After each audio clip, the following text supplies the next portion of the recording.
Qual a alegria do paciente idoso quando às vezes ele está no leito de dor dele e ele vê os filhos que não se conversam juntos do lado dele. E o médico, ele pode fazer esse processo dessa costura.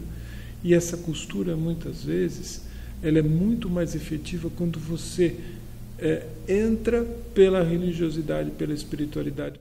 O idoso brasileiro, o idoso com o qual nós lidamos no nosso consultório, na nossa atividade do dia a dia, ele tem uma forte influência da formação religiosa. Ele é muito religioso. Ele é espiritualizado também. Nós não podemos negligenciar essa dimensão no cuidado ao paciente idoso. Até porque ele se aproxima do processo da finitude, ele se aproxima do processo da passagem, a história dele está terminando. Então, para que nós consigamos tranquilizá-lo no final da vida dele, e para que nós possamos usar esse instrumento que ele tem dessa dimensão religiosa, é fundamental abordar esse tema nestes pacientes. Como fazer isso? O idoso ele tem uma história.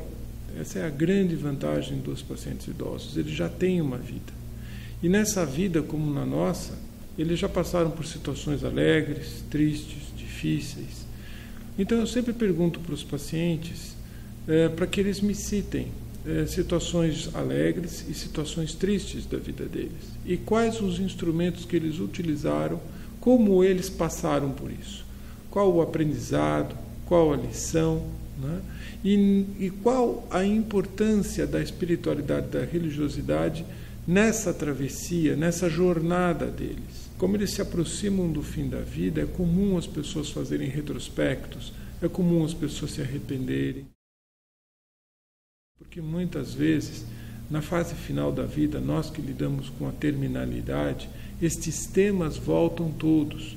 Todos aqueles que não foram bem trabalhados, todos os que não foram bem resolvidos.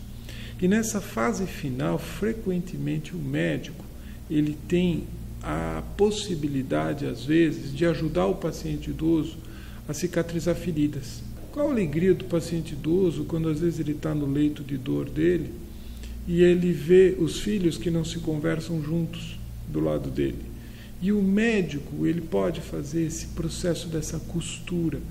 E essa costura, muitas vezes, ela é muito mais efetiva quando você entra pela religiosidade, pela espiritualidade, porque muitas vezes esse é o fator comum que remete os filhos, os irmãos, a uma circunstância familiar no passado, onde todos talvez fossem ao culto, todos talvez fossem ao templo, e nessa época era uma época feliz para a maior parte deles.